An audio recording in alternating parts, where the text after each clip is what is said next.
De volta com o programa Valor Humano na Rede Assim, a rádio mais informada. Estou aqui com o Lincoln, que é um especialista na gestão de pessoas, na gestão de negócios.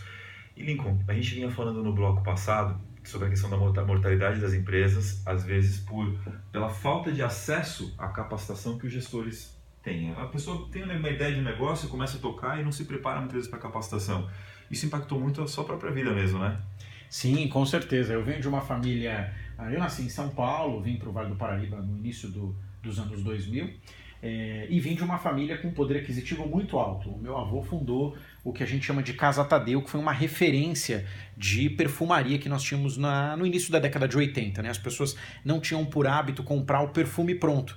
Elas compravam a essência e a partir da essência o álcool e o fixador e aí compunham ali uma fórmula onde ela conseguia deixar o perfume de acordo com o gosto dela. Mais forte, mais fraco, enfim. Então, basicamente, é uma brincadeira de criança, era contar dólar na caixa do meu pai, né? Então, ele tinha uma caixa registradora, eu e meu irmão, a gente brincava de contar dólares. Até aí estava tudo bem. E até aí estava tudo ótimo, né? Então, eu convivi nos melhores restaurantes, usufruí das melhores escolas, estudei em grandes escolas particulares, tínhamos 3 empregadas, morávamos num triplex no Morumbi, em São Paulo, e aí, de repente, boa parte do negócio que constituiu o fracasso daquilo que a gente hoje enxerga do que o meu pai havia construído como um império, foi boa parte dele proveniente pela falta de conhecimento, pela falta de educação.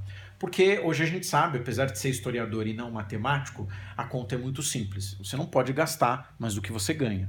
E quando você entra no seu caixa 100 e você tira 110, alguma coisa está errado. E foi um pouco disso que a gente acompanhou na minha própria história de vida, o que fez com que a gente tivesse um revés enorme. Né? Então imagina, eu saí do luxo, fui morar numa casa onde morávamos 8 pessoas e dormíamos no chão, porque minha mãe tinha vendido a cama para pagar dívida, vi minha mãe buscar comida em resto de feira e a gente teve que durante aquele tempo se manter firme porque a gente tinha um propósito como família. Então, o exercício de olhar para a minha própria vida, no sentido de não como lamentável, mas sim como uma oportunidade, me faz hoje pensar que a educação ela é capaz de transformar empresários, empresas, pessoas, porque talvez se meu pai tivesse tido a oportunidade de ter estudado em todos os sentidos, não só no intelectual, talvez, eu não sei, mas talvez a história teria sido diferente. Mas eu não lamento por isso, pelo contrário, que bom que a história foi assim, porque me fez me tornar a pessoa que eu sou hoje.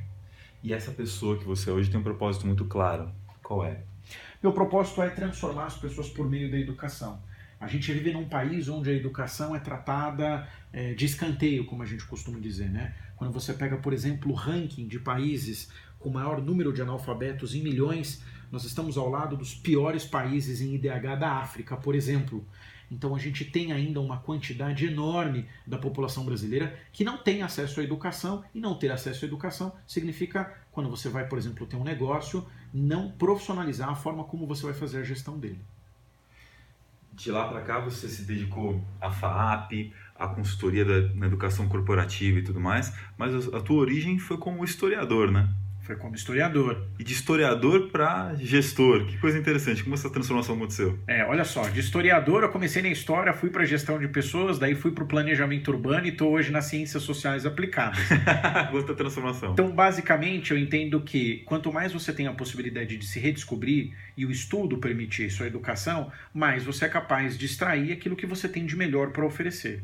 Então, a história é o início de tudo, né? Quando você começa a ter a possibilidade de ter uma visão crítica sobre as coisas, você acha menos e você passa a ter certeza a mais sobre determinados fatos ou situações que aconteceram, e a gestão de pessoas serve para coroar um pouco disso tudo, que é a forma como a gente hoje trabalha com, por exemplo, os alunos nos cursos de pós-graduação.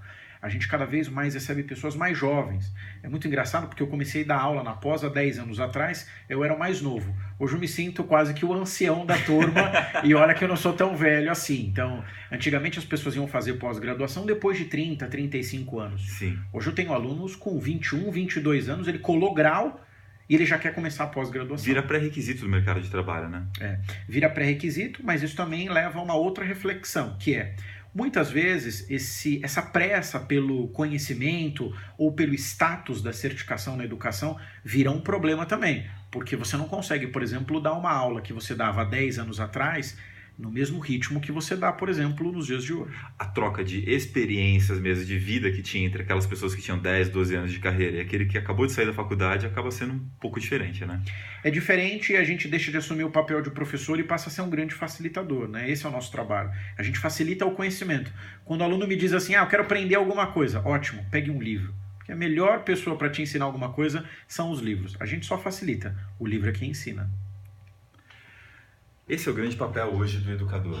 Muito mais do que trazer a questão do conteúdo e fazer com que a pessoa decore grandes fórmulas, ou nomes, ou datas, é trazer capacidade reflexiva, ser facilitador, ensinar a aprender, desaprender e reaprender assim que possível.